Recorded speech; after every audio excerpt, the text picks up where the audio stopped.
Magandang araw po sa inyo, Sir Blair. Isa pong malaking karangalan para sa akin kung sakaling mapipili niyo po ang aking kwento para ibahagi sa inyong channel. Dahil isa po ako sa napakarami niyo pong tagahanga. Sa kwentong ito ay napatunayan ko na darating talaga sa buhay natin na babagsak tayo dahil sa tindi ng mga problemang kailangan nating harapin. Dito ko rin po natutunan na ang mundo ay hindi titigil dahil lang meron tayong pinagdadaanan. Kailangan nating maging matatag at bumangon dahil kung hindi, ay tayo rin ang talo. Itago niyo na lamang po ako sa pangalang Sanya. At ito po ang aking kwento. Lumaki ako sa isang maliit at liblib na baryo na hindi ko na lang po babanggitin kung saan. Noon ay may isang aswang na kinakatakutan sa aming lugar. Nagsimula ang pamiminsala ng aswang na yon ilang buwan matapos kong ipanganak ang aking unang anak. Lumipas ang ilang taon, ay patuloy pa rin ang pagsalakay ng aswang na yon. Kaya naman, nabuhay kaming lahat sa takot, lalo na sa kagaya ko na walang kakayahan na umalis sa lugar na yon. Nagtatrabaho ako noon bilang kasambahay sa isang may kayang pamilya sa bayan. Pero uwian po ako araw-araw habang ang mister kong si Henry ay nagtatanim ng kung ano-anong gulay sa likod ng aming bahay at ibinibenta niya yon. Dahil sa trabaho ko, sila ng aking anak na 5 taon pa lang ang palaging magkasama.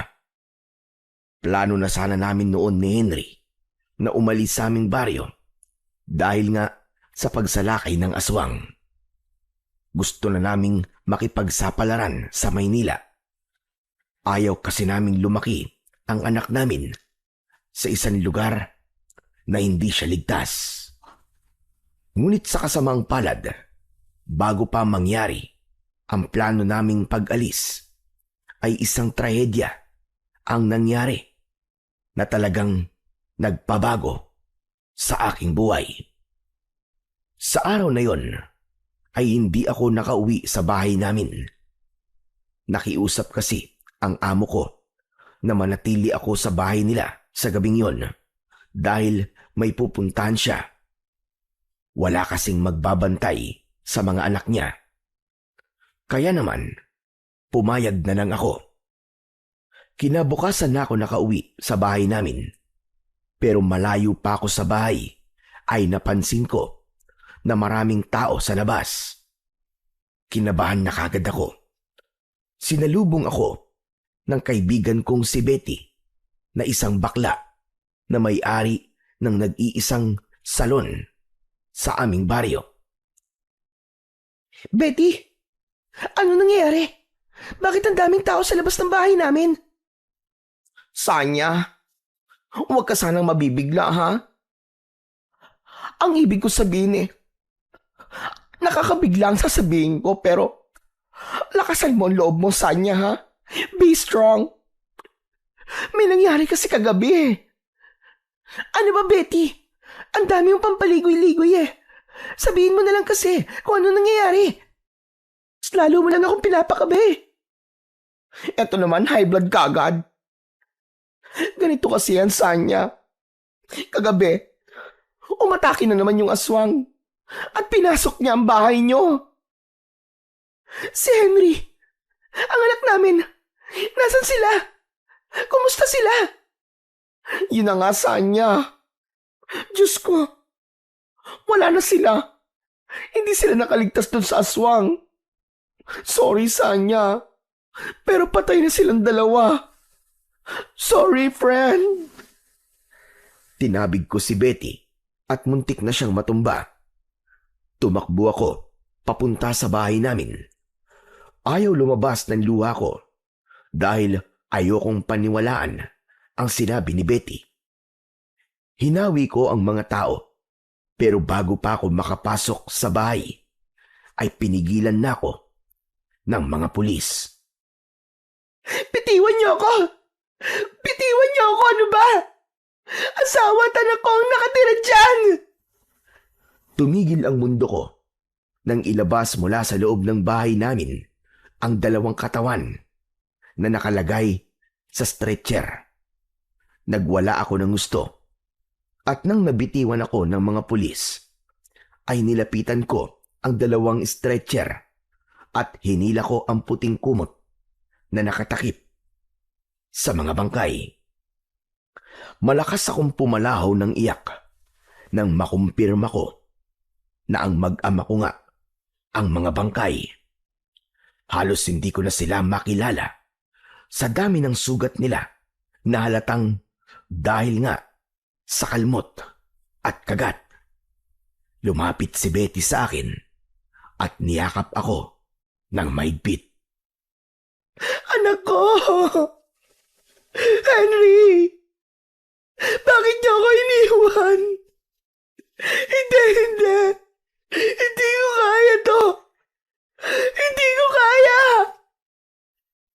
Biglang nagdilim ang paningin ko at pakiramdam ko ay umikot ang buong paligid hanggang sa tuluyan na akong nawalan ng malay dahil sa bigat ng emosyon na lumukob sa akin ng mga oras na yon. Ang pagkamatay ng aking mag-ama ang nagpabago sa aking buhay. Sila ang dahilan kung bakit ako gumigising sa umaga. Kaya nang nawala sila dahil sa aswang, ay nawalan na rin ako ng dahilan para mabuhay.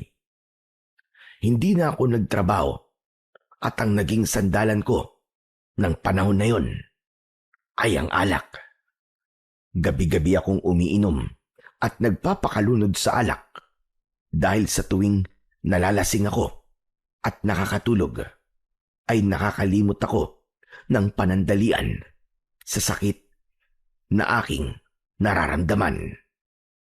Inakala ko noon na alak ang sagot para mawala ang bigat na dinadala ko. Isang gabi, mag-isa kong umiinom sa aking bahay habang hawak ang larawan namin ng aking mag-ama. Walang tigil ang pagtulo ng luha ko. Biglang dumating si Betty na may dalang plastic container na may laman na ulam. Umiinom ka na naman, friend. Grabe ka, ha? Parang gabi-gabi na yata yan, ah. O heto, dinalhan kita ng kaldereta para may ulam ka. Baka kasi inuuna mo pa yung kakaalak mo kaysa sa pagkain mo. Akin na nga yan. Mas magandang may pulutan. Hoy, Sanya, ano ka ba? Pambihira ka naman. Parang hindi na ikaw yan, friend. Dati ayaw na ayaw mo sa alak, di ba? Ngayon, kulang na lang. Pangmumug mo yung isang bote ng gin. Nakakaloka ka. Alam mo, Betty, maiintindihan mo rin ako kung bakit ko ginagawa to kapag nawalan ka ng mahal sa buhay. Tapos yung pagkawala nila ay biglaan at namatay sila sa hindi makataong paraan. Sige na nga, hindi na kita pipigilan sa paglalasing mo. Pero sana ay mag-stop ka na rin sa ginagawa mong yan. Hindi pwedeng forever kang ganyan, aba. May dahilan kung bakit alive and kicking ka pa rin hanggang ngayon. Kailangan mong lumaban sa life, friend. Paano pa ako lalaban sa buhay?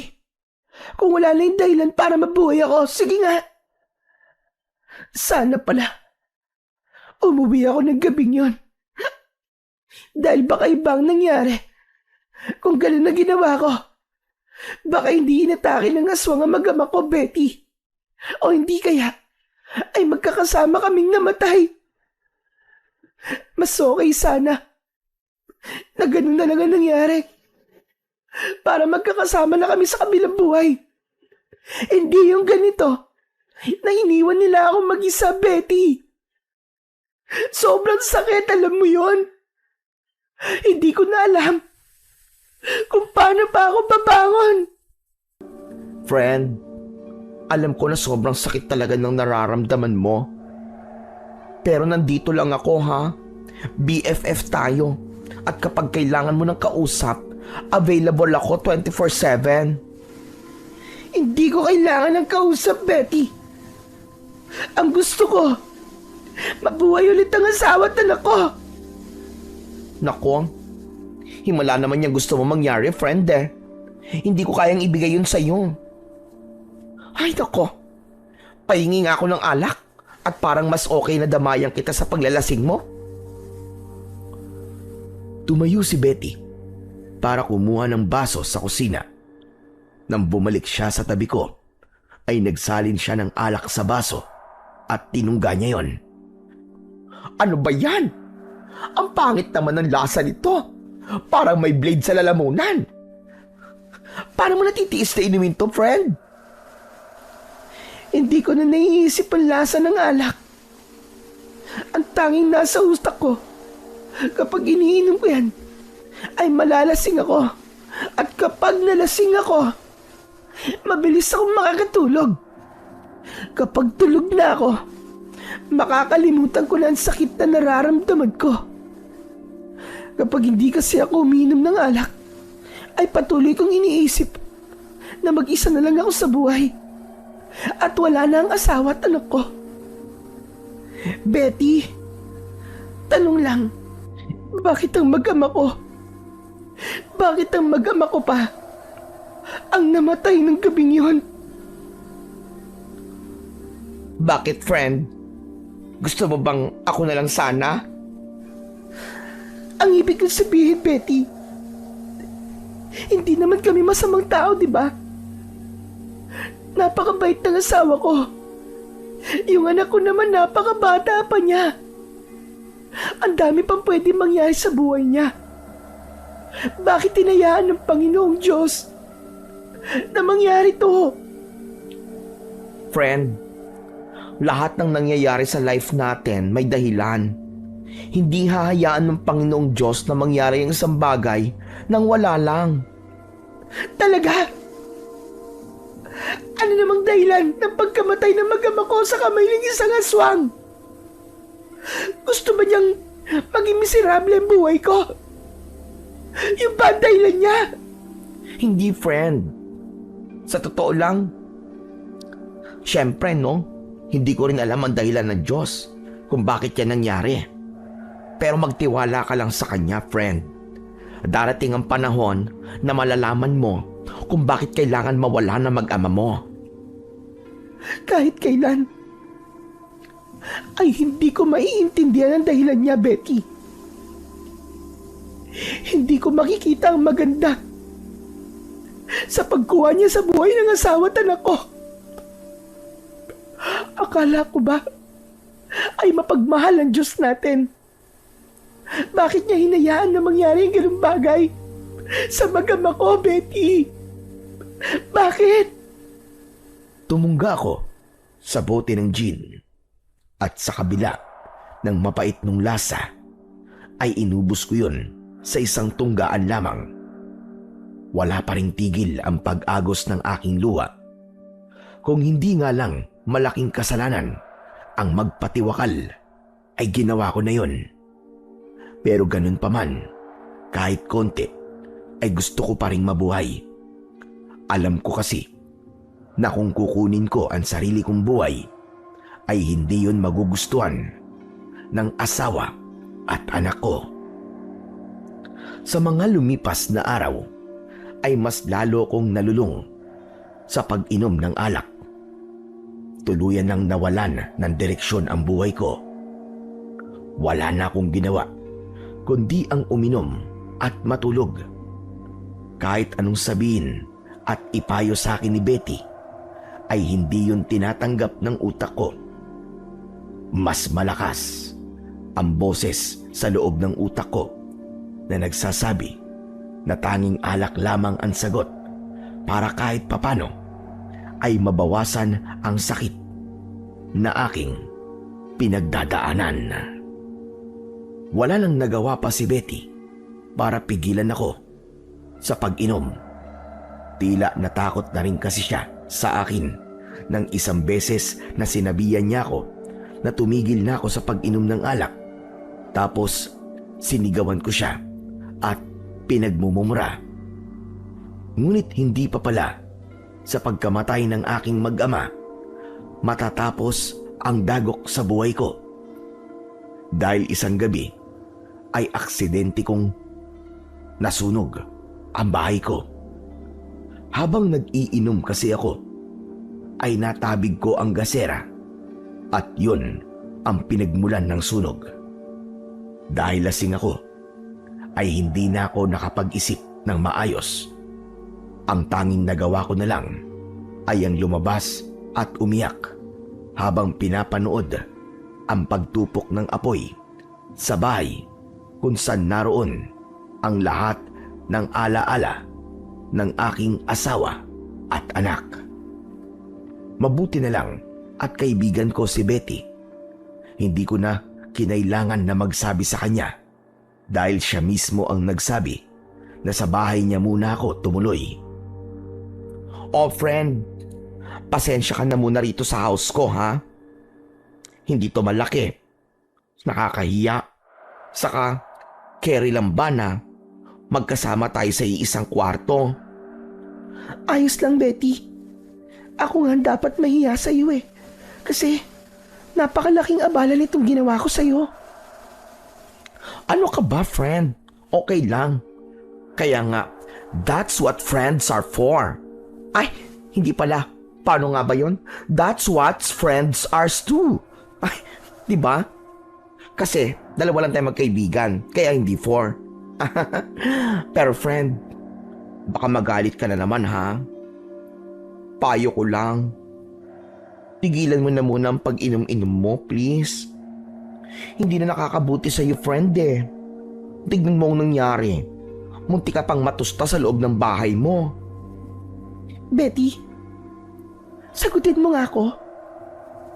Masama ba akong tao? Hindi friend ah. Remember, nakapagbukas ako ng salon kasi pinautang mo ko ng pandagdag sa puhunan ko. Bakit mo naman yan naitanong, friend?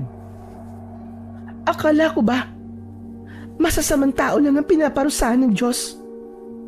Bakit niya ito ginagawa sa akin? Ano bang napakalaking kasalanan na nagawa ko? Sabihin mo nga, para naman alam ko kung bakit ako pinapahirapan ng ganito. Ay nako, ayan ka na naman friend.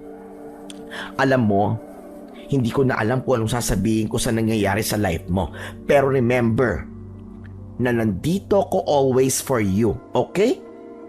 Halika, hug na nga lang kita. Hinayaan kong yakapin ako ni Betty ng maigpit. Pero wala nang epekto yon para gumaan ang pakiramdam ko. Inisip ko ng sandaling yon na galit sa akin ng Panginoong Diyos.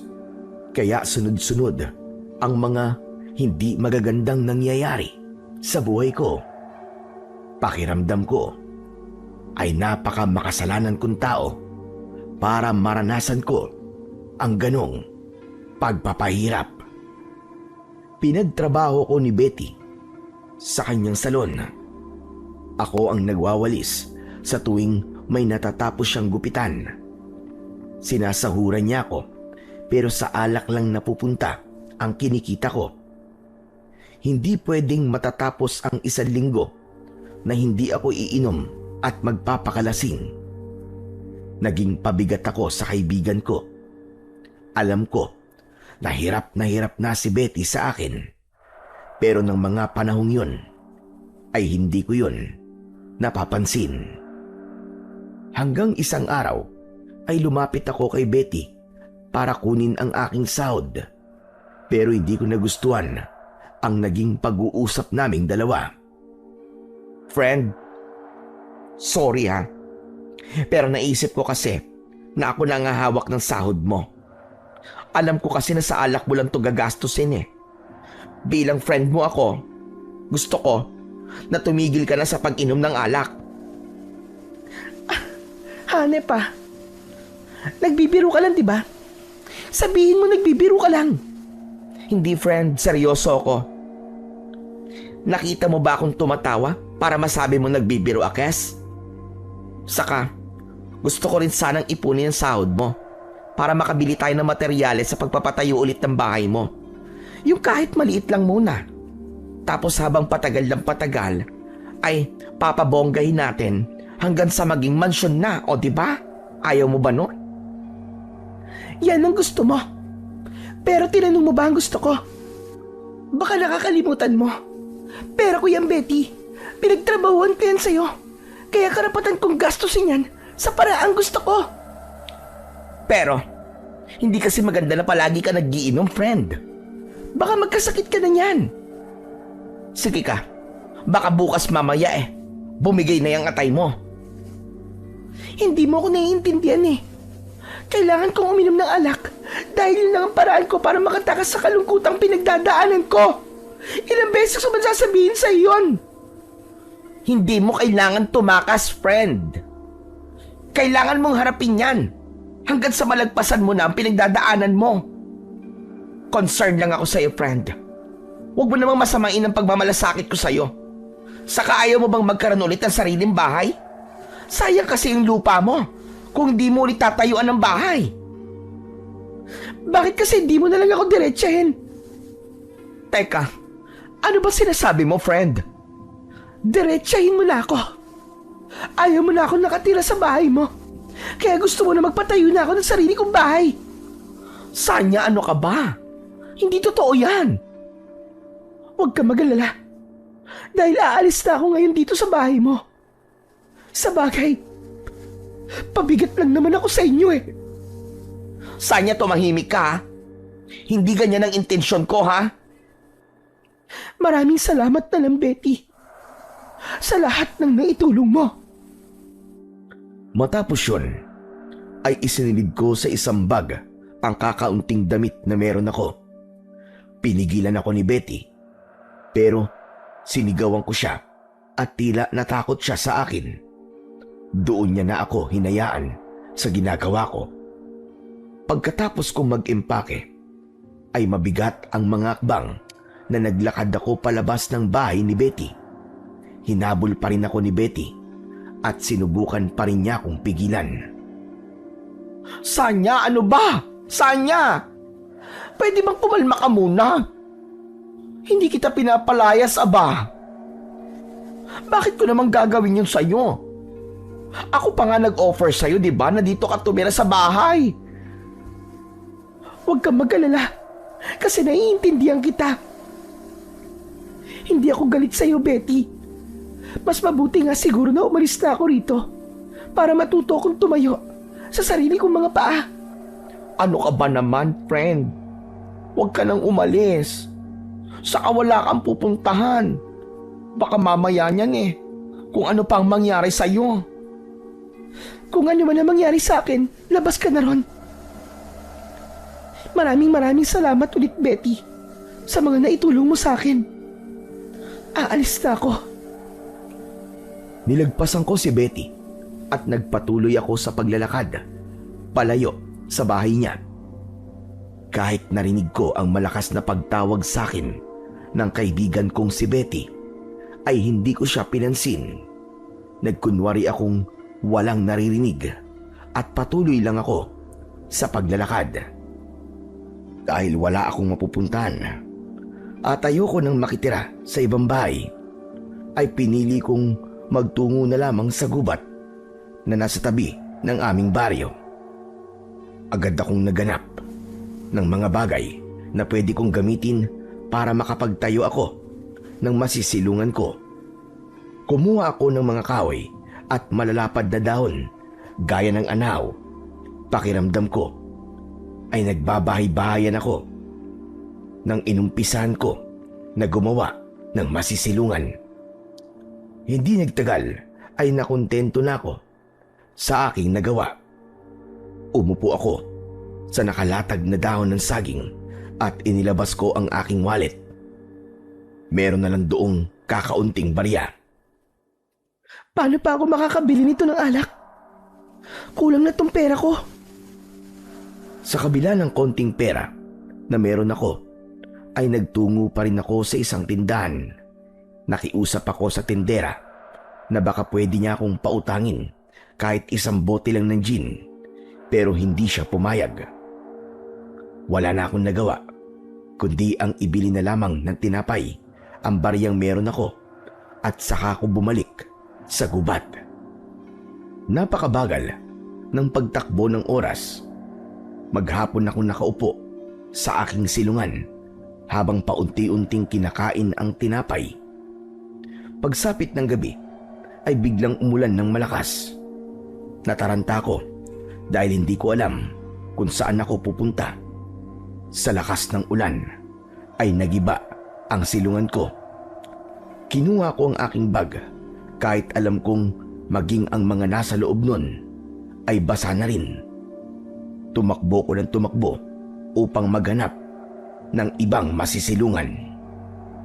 Sa hindi inaasahang pangyayari ay natalisod ako sa isang bato.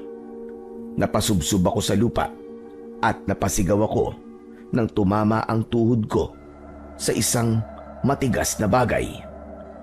Umupo ako at doon ko nalaman na nagkaroon ako ng sugat sa tuhod. Doon na tila naputol ang pisi ng aking emosyon.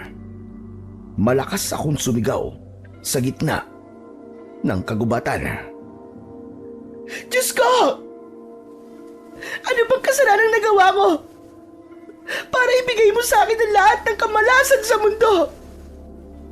Hindi ka pa ba masaya na kinuha mo na ang aking pamilya at bahay? Hindi ka ba naaawa sa akin? Napakasama ko bang tao para parusahan mo ako ng ganito? Ano pang parusang ibibigay mo sa akin? Sige! Ibuhos mo ng lahat! Ibigay mo na ang lahat ngayong gabi! Napahagulgul ako ng iyak dahil sa awang nararamdaman ko sa akin sarili. Hanggang sa may narinig akong kaluskos sa kung saan. Hindi ko alam, pero nakaramdam ako ng panganib. Iniwanan ko ang dala kong bag at saka ako nagtago sa likod ng isang makapal na halaman. Mula sa aking pinagtataguan ay nanlaki ang mga mata ko nang makita ko ang aswang. Matangkad siya kumpara sa isang normal na tao. Mabalasik at nakakatakot ang kanyang muka. Matutulis ang mga kuko niya na parang talim ng kutsilyo. Maging ang mga ngipin niya ay matutulis din. Palingalinga ang aswang na parabang meron siyang hinahanap. Naituptup ko ang mga kamay ko sa aking bibig upang pigilan ang aking pagsigaw. Sigurado ko na narinig ng aswang ang pagsigaw ko kanina at ako ang hinahanap niya. Mas lalo akong binalot ng takot nang nakita ng aswang ang aking bag. Inamoy niya yon at saka siya muling tumingin sa paligid. Halos hindi na ako humihinga. Sigurado ko na kapag nalaman ng aswang kung saan ako nagtatago, ayun na ang aking magiging katapusan. Maya-maya pa ay naglakad palayo ang aswang hanggang sa tuluyan na siyang nawala sa aking paningin. Pinalipas ko muna ang ilang minuto bago ako nagdesisyon na lumabas sa aking pinagtataguan. Ngunit hindi pa man ako nakakalayo nang may marinig akong mabibigat at mabilis na yabag sa aking likuran. Paglingon ko, napasigaw ako dahil pasugod sa akin ng aswang. Nanlilisik ang mga mata niya at halatang gutom na gutom.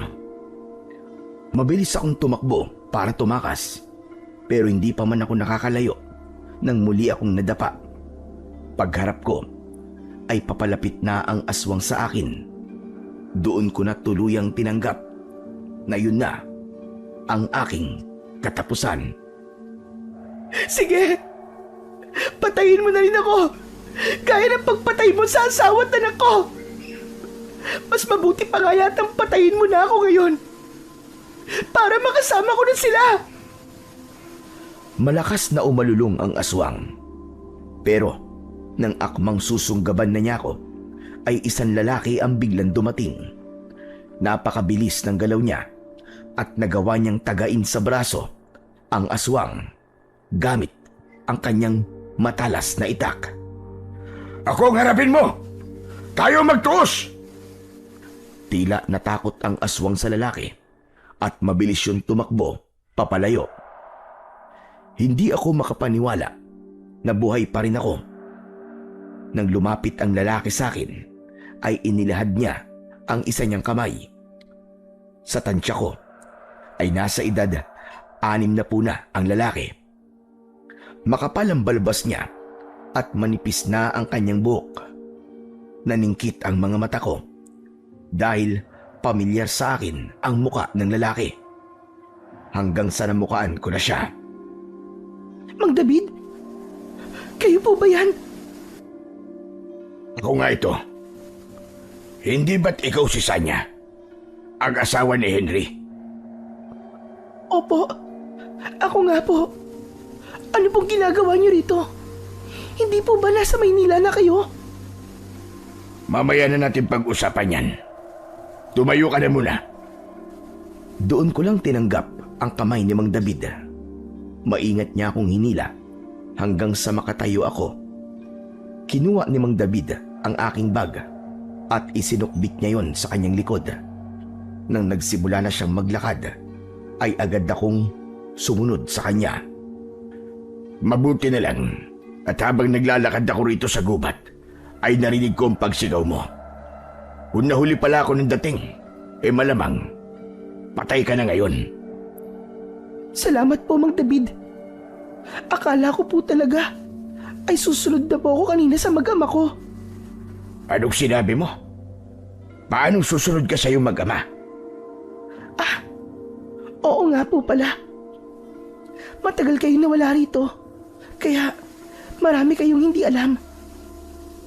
Patay na po ang asawa at anak ko. Pinatay po sila ng aswang na yun. Mabagin langit. Nakikiramay ako sa iyo, Sanya. Nakakalungkot naman yung sinabi mo sa akin. O siya, ganito na lang. Ihatid na kita sa bahay mo at doon na lang tayo magkwentuhan. Wala na rin po akong bahay, Mang David. Nasunog po ang bahay ko. Ilang linggo na pong nakakaraan. Wala na po akong tirahan ngayon. Kaya masasabi ko na isa na po akong palaboy. Diyos ko, nakakaawa ka naman pala kung ganun. Parang sunod-sunod palang dagok sa buhay na naranasan mo. Pasensya ka na at hindi ko alam kung ano dapat kong sabihin para gumaan kahit papano ang nararamdaman mo. Ayos lang po. Yung pagligtas niyo po sa akin ay napakalaking bagay na po yun para po sa akin. Kung isa kang palaboy, ibig sabihin pala ay wala kang matutuluyan. Ganun na nga po, Mang David. Kaya po ako nandito sa gubat. Dahil dito ko po pinili na tumira. Delikado kung dito ka maninirahan. Lalo na't mayroong aswang na gumagala rito sa baryo natin.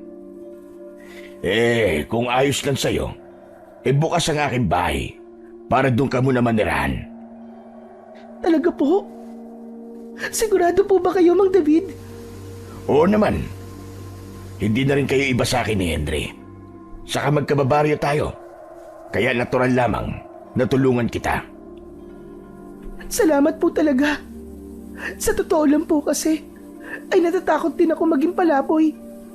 Kaya lang, wala na po talaga akong magagawa. Kundi ang tumira dito sa gubat. Nakakaawa ka talaga, Sanya. Hindi ko alam kung bakit kailangan mong pagdaanan ng lahat ng yan. Pero, sa bahay na natin ituloy ang ating kwentuhan. Dahil sa labis na kasiyahan, ay hindi ko na napigilang umiyak. Pinigilan ko na lang ang mapahagulgol dahil baka mas mag-alala pa si Mang David sa akin. Hindi nagtagal ay nakarating na kami sa kubo ni Mang David. Pagbukas niya ng pinto ay pumasok na kami. Inabutan ako ni Mang David ng tuwalya at damit. Maligo ka na muna sa banyo sa likod at baka magkasakit ka pa. Etong damit sa asawa ko yan. Sana'y ayos lang sa'yo na magsuot ng damit ng namatay na. Ayos lang po. Kilala ko naman po si Aling Marta. Maraming salamat po talaga sa inyo, Mang David. Tinanggap ko ang tuwalya at ang mga damit. Agad akong nagtungo sa banyo para doon ay maligo. Kilala si Mang David sa aming baryo dahil sa isa siyang mahusay na manunugis. Siya ang itinuturing naming bayani dahil halos inilaan na niya ang kanyang buhay sa pakikipaglaban sa mga aswang na sumasalakay noon sa aming baryo. Ngunit nang mamatay ang asawa niya na si Aling Marta dahil sa sakit, ay nagdesisyon siyang manirahan na lamang sa Maynila kung saan naroon ang kanyang mga anak. Pero bago umalis si Mang David, ay sinigurado muna niya na wala ng aswang ang sumasalakay sa aming baryo. Nang natapos na ako sa pagligo, ay tinuyo ko na ang aking katawan gamit ang tuwalya. Saka ko isinuot ang palda at blusa na ibinigay sa akin ni Mang David. Pagbalik ko sa loob ng kubo ni Mang David, ay nagtimpla na siya ng kape. Halika na muna at magkape ka para mainitan niya sikmura mo. Pasensya ka na kung kape lamang ang maibibigay ko sa'yo at kararating ko lang kanina. Hindi pa ako nakakapamili ng mga pagkain. Lumapit ako kay Mang David at umupo ako sa hapagkainan. Humigop ako ng mainit na kape at kahit papano ay nakaramdam ako ng ginhawa ng mainitan ang aking sikmura. Mabuti na lang po pala at bumalik po kayo rito, Mang David. Parang sakto po ang pagbalik nyo kasi may isang aswang na naman po ang nanggugulo dito. Sinadya ko talagang bumalik dito dahil nalaman ko ang nangyari rito. Nakatanggap kasi ako ng sulat mula kay Kapitan at sinabi niya sa akin ang problema niyo sa aswang na yun. Kahit wala pa akong pahinga mula sa napakahabang biyahe, ay agad ako nagronda. Mabuti na nga lang at ginawa ko yun dahil nagawa pa kitang iligtas. Mukhang hindi na po pala kaya ni na Kapitan at ng mga tanod na tugisin yung aswang. Kasi humingi na po si Kapitan ng tulong sa inyo. Sinabi mo pa. Ang totoo niyan, nang umalis ako rito noon, ay nangako ko na hindi na ako muling makikipaglaban pa sa mga aswang. Ang gusto ko na lang ay mabuhay ng normal at mapayapa kasama ang aking mga anak. Pero hindi ko kayang tiisin ang baryo natin. Malaking bahagi pa rin ng puso ko ang nandito.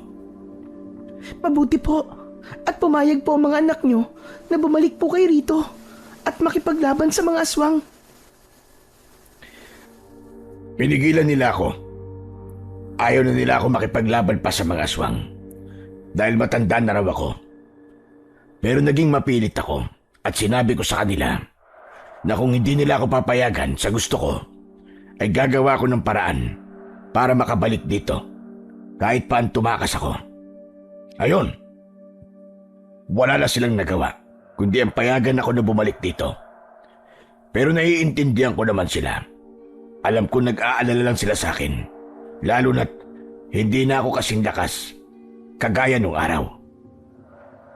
Malaking bagay na po sa amin nandito po kayo ngayon. Lalo na po at sa palagay ko ay hindi talaga kaya ni na Kapitan at ng mga tanod niya na patayin po yung aswang. Ay nako, kung napaaga-agalan sana ang pagdating ko, di sana napigilan ko ang pagkabatay ng iyong mag-ama.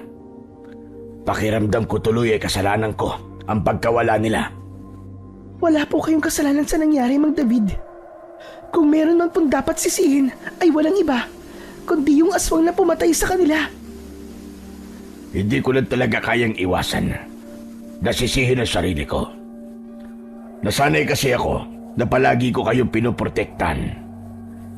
Pero, pwede ba natin silang pag-usapan, Sanya? Nalulungkot kasi talaga ako sa pagkawala nila. Alam mo naman na malapit sa akin si Henry, lalo na't bago ako umalis, ay sasanayin ko sana siya para maging manunugis na kagaya ko. Huminga muna ako ng malalim bago ko detalyadong ikinuwento kay Mang David ang nangyari sa aking asawa at anak. Habang nagsasalita ako, ay hindi ko napigilan ang maluwa dahil mas tumindi ang sakit na aking nararamdaman. Simula kasi nang mamatay ang aking mag-ama, ay yun ang unang beses na ikinuwento ko ang bagay na yun sa ibang tao. Nang matapos na ako sa pagkikwento, ay tigam na sa luha ang aking muka. Pasensya ka na kung ipinakwento ko pa sa'yo ang nangyari kina Henry. Gusto ko kasi talaga malaman na nangyari sa kanila. Pero matanong ko lang, hindi ba nasunugan ka at nawalan ka ng bahay? Wala man lang bang tumulong sa'yo kahit isa sa mga tao rito? Yung kahit patuluyin ka man lang sa bahay nila ng pansamantala? Tinulungan naman po ako ng kaibigan ko pong si Betty. Sigurado po ako, nakilala niyo po siya. Oo naman, hindi ko pwede makalimutan si Betty. Siya yung bakla na palaging gumugupit sa buhok ko. Pero kung tinulungan ka niya, ano nangyari? Bakit ka naging palaboy?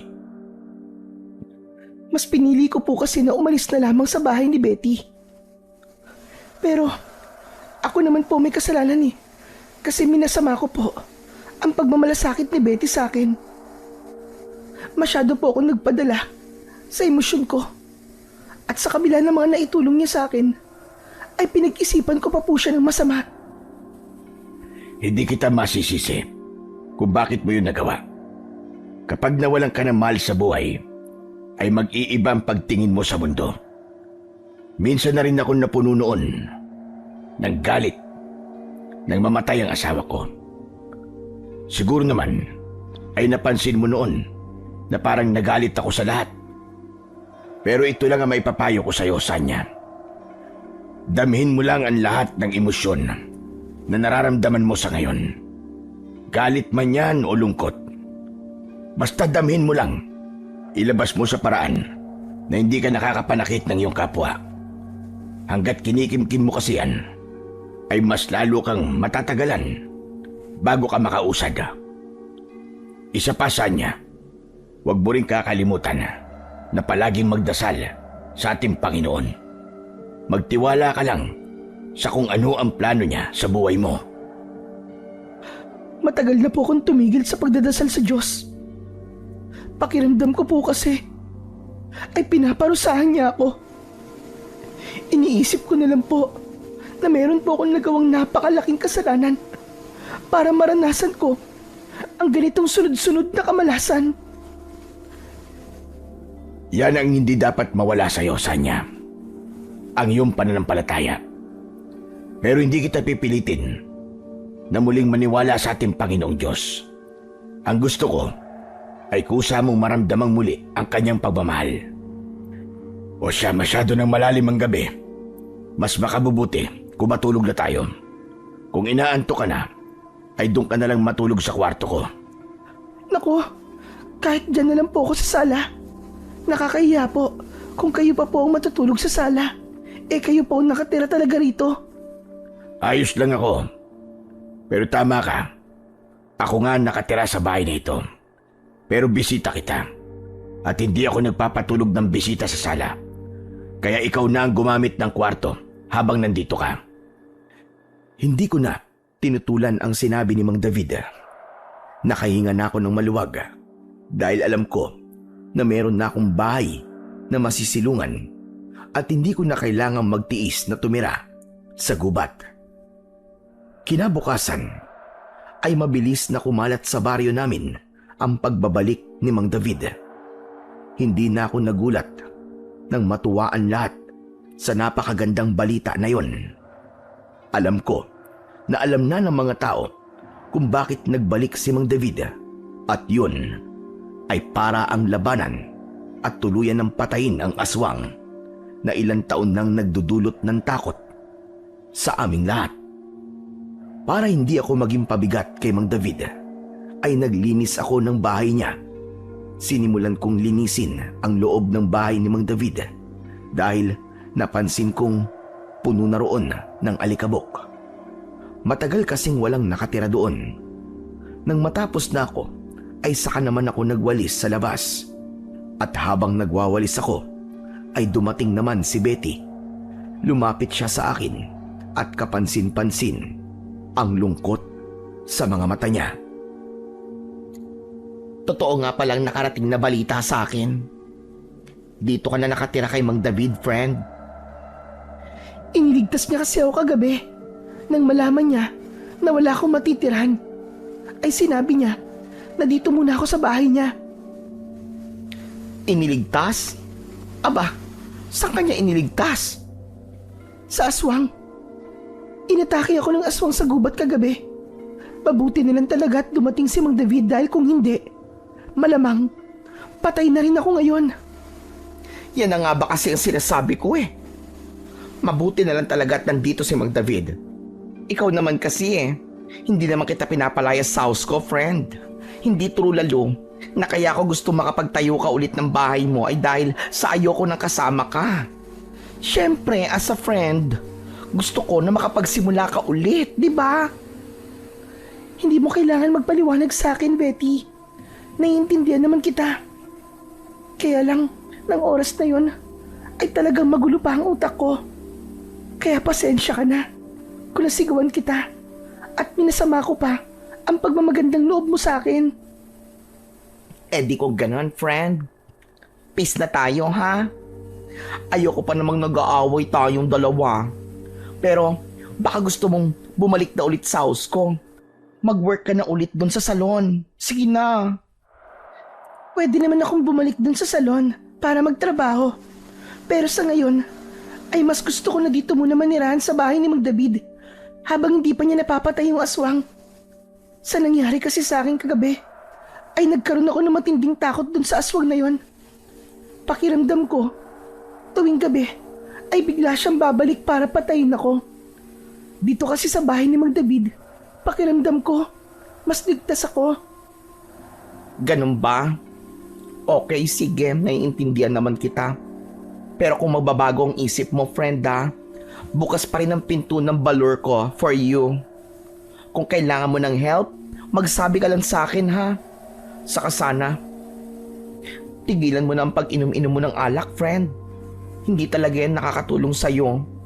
Huwag mo sana masamain tong sinasabi ko kasi baka mamaya galit ka na naman sa akin.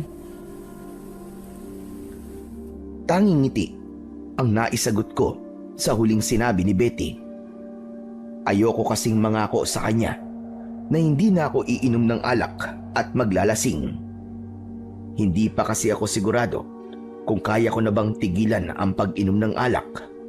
Lalo na't ng panahong yon ay naniniwala pa rin ako na alak ang sagot para magawa kong takasan ang lungkot na aking pinagdadaanan. Tanghali na nang dumating si Mang David. Galing siya sa bayan at doon siya namili ng ilang gamit at pagkain. Labis siyang natuwa nang mapansin niyang malinis at maayos ang bahay niya. Nagpresenta na rin ako na ako na ang magluluto para makapagpahinga siya kahit papano. Habang hinuhugasan ko ang bigas, ay isa-isa nang inilabas ni Mang David ang laman ng bayong. Nagningning ang mga mata ko nang nakita ko ang dalawang malaking bote ng lambanog. Ipinatong niya yon sa lamesa. Napalunok ako habang nakatingin sa mga bote ng lambanog. Bigla kong natakam sa alak at parang gusto ko na yung tunggain ng sandaling yon. Titig na titig ka sa mga lambanog, Bakit? Nag-iinom ka na rin ba ngayon? Pakonti-konti lang po. Binili ko mga yan kasi minsan ay hindi kagad ako nakakatulog sa gabi. Sigurado, mga 3 hanggang 5 tagay ay ayos na ako. Hindi naman masamang mag-inom. Basta wag lang sobra-sobra at alam mo ang limitasyon mo. Lahat kasi ng sobra ay nakakasama. Tama naman po kayo, Mang David. Pinigilan ko ang sarili ko na inumin sa harapan ni Mang David ang lambanog. Tumalikod na ako at itinuloy ko na ang paghuhugas ng bigas. Maya-maya pa ay isinalang ko na yon sa apoy. Habang binabantayan kong kumulo ang sinaing, ay nakita ko na inilagay ni Mang David ang 2 bote ng lambanog sa lumang kabinet sa kusina. Hindi ko maalis sa isip ko ang kagustuhan kong tikman kung masarap ba ang alak ngayon. Matapos kong magsaing ay nagprito naman ako ng galunggong. Gumawa na rin ako ng sausawan na toyo na may kalamansi at sariwang kamatis. Naging magana ang pagkain ko dahil paborito ko ang ulam namin ni Mang David. Oo nga pala, Sanya. Salamat sa paglilinis mo dito sa bahay ko. Naku, walang anuman po yun, Mang David. Maliit na bagay lang po yun kumpara po sa pagliligtas nyo sa akin kagabi at sa pagpapatuloy nyo po rito sa akin sa bahay nyo. Mang David, matanong ko lang po, ano po pala ang plano nyo para magtagumpay kayo sa pagpatay dun sa aswang? Gagawin ko pa rin yung mga luma akong taktika. Magroronda ako gabi-gabi. Aalamin ko kung saan nagtatago ang aswang. Mas madali ko siya mapapatay kung malalaman ko lungga niya. Nang sa gayon, ay maaari ko siyang atakihin kahit umaga.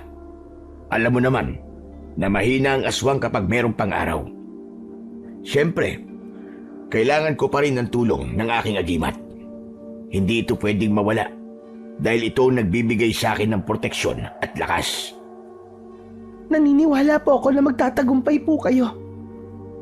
Lahat po kami saksi sa kung gaano po kayo kahusay at kagaling na manunugis. Sayang nga lang po at hindi natuloy noon ang pagsasanay niyo kay Henry. Kung nakapagsanay sana siya, ay baka nagawa niya pong labanan yung aswang na pumatay sa kanila ng anak namin. Tama ka. Nakitaan ko kasi ng potensyal ang asawa mo. Wala namang kasing interes ang mga anak ko na sundan ang aking yapak. Kaya naisip ko na ituro na lamang ang aking kakayahan sa ibang tao. Isa pa, hindi lang ako nagbalik dito sa baryo natin para patayin yung aswang. Meron pa akong mas malaking dahilan. Ano po yung isa pang dahilan? Pwede ko po bang malaman, Mang David? Oo naman. Hindi naman kailangan isikreto yung mas malaking dahilan ng aking pagbabalik. Nandito rin ako para maghanap ng isang tao na karapat-dapat na sumunod sa aking yapak bilang isang manunugis na magiging tagapagtanggol ng ating baryo laban sa mga aswang. Ang gusto ko kasi ay tuluyan na ako magretiro pagkatapos ko mapatay ang aswang na nanggugulo ngayon dito sa atin. Bangyaring, alam mo naman, patanda na ako ng patanda at humihina na ang katawan ko. Para kapag nagretiro na ako, ay hindi na ako kakabahan kung sakaling sa darating na panahon ay meron na namang aswang ang sasalakay dito. Dahil alam ko na meron na magtatanggol sa inyo. Maganda po yung naisip niyo, Mang David. Hindi po kasi pwedeng habang buhay niyo kaming poprotektahan laban sa mga aswang. Dapat din po kayo magpahinga sa pakikipaglaban po sa mga aswang. Dahil ilang taon niyo na po yung ginagawa. Tama ka, Sanya. Pero kung pwede nga lang, na habang buhay ako makipaglaban ay gagawin ko. Pero meron akong mga anak na gusto ko pang makasama ng mas matagal. Kahit alam kong bilang na lamang ang taon na ilalagi ko rito sa mundo. Huwag po kayo magsalita ng ganyan. Sigurado po ako, nahahaba pa po ang buhay nyo at magagawa niyo pa po ang mga bagay na gusto niyong gawin.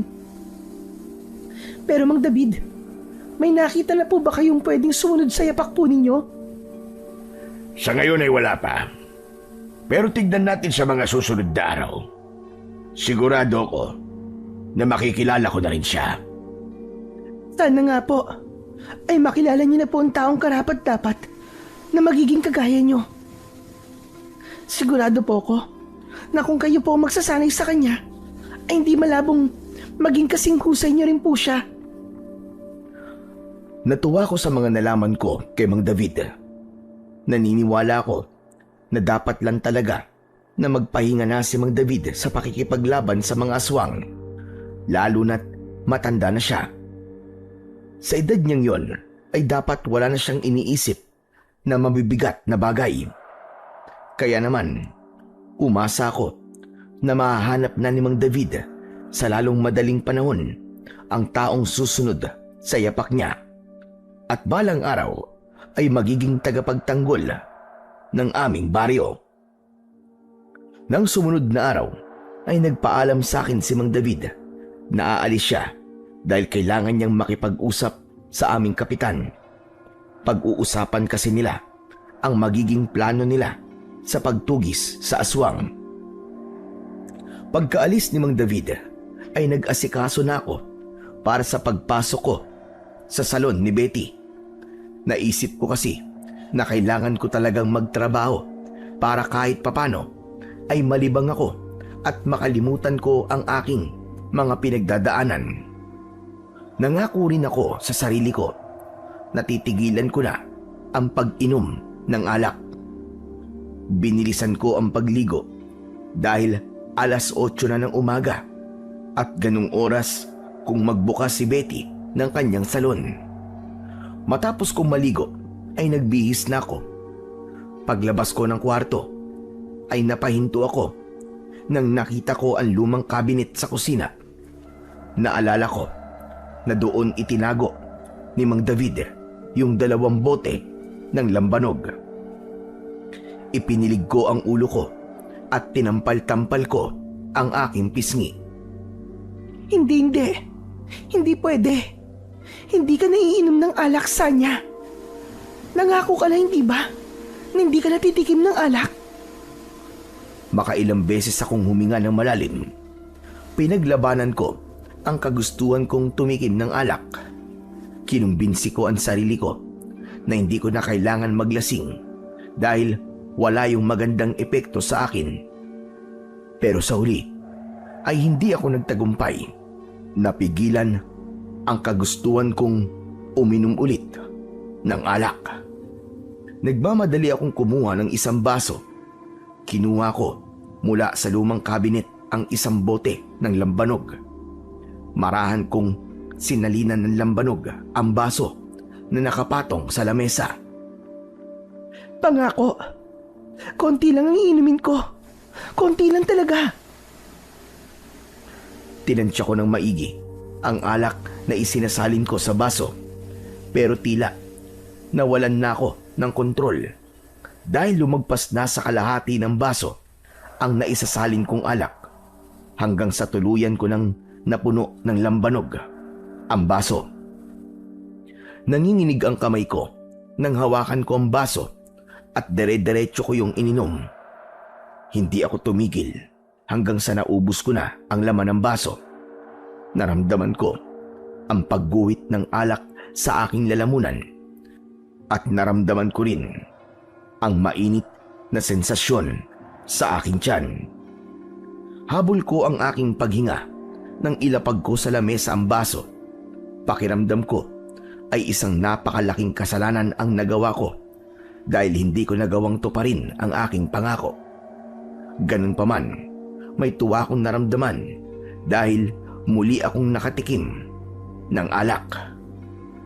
Pagdating ko sa salon, ay ramdam ko na kagad ang epekto ng alak. Hindi muna ako pinansin ni Betty dahil meron siyang ginugupitan. Naupo muna ako sa isang tabi at nang natapos na si Betty sa kanyang ginugupitan, ay kinuha ko na ang walis tambo at daspan.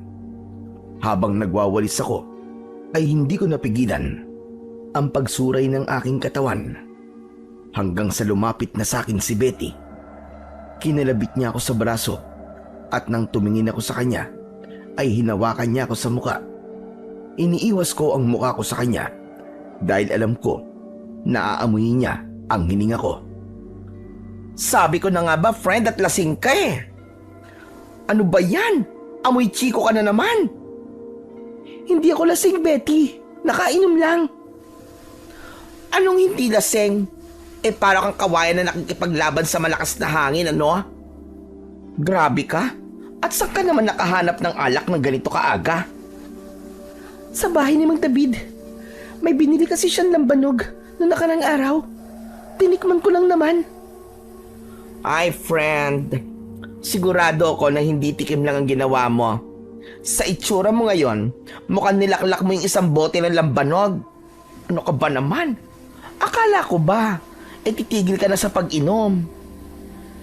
May sinabi ba ako sa'yo na ganon? Wala naman, di ba?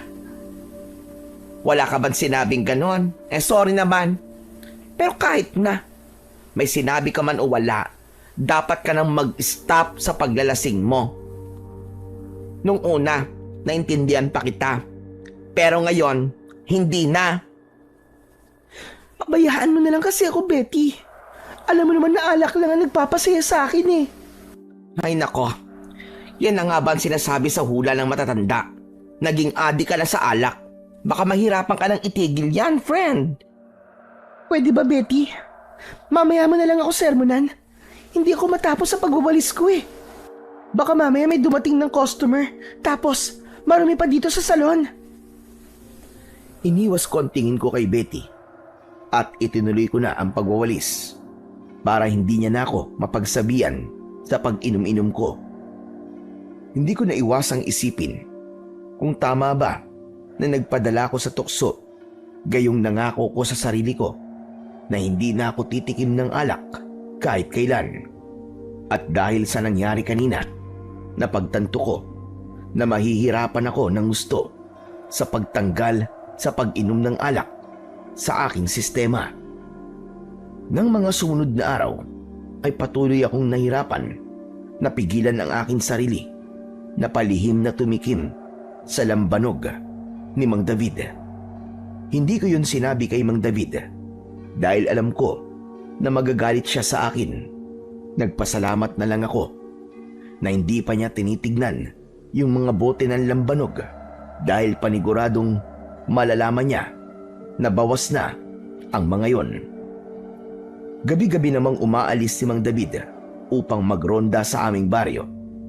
Hindi ko siya nakitaan ng pagrereklamo o pagkapagod dahil sa palagay ko ay desidido na talaga siyang mawala ang aswang na ilang taon nang nagdudulot ng takot sa aming lahat.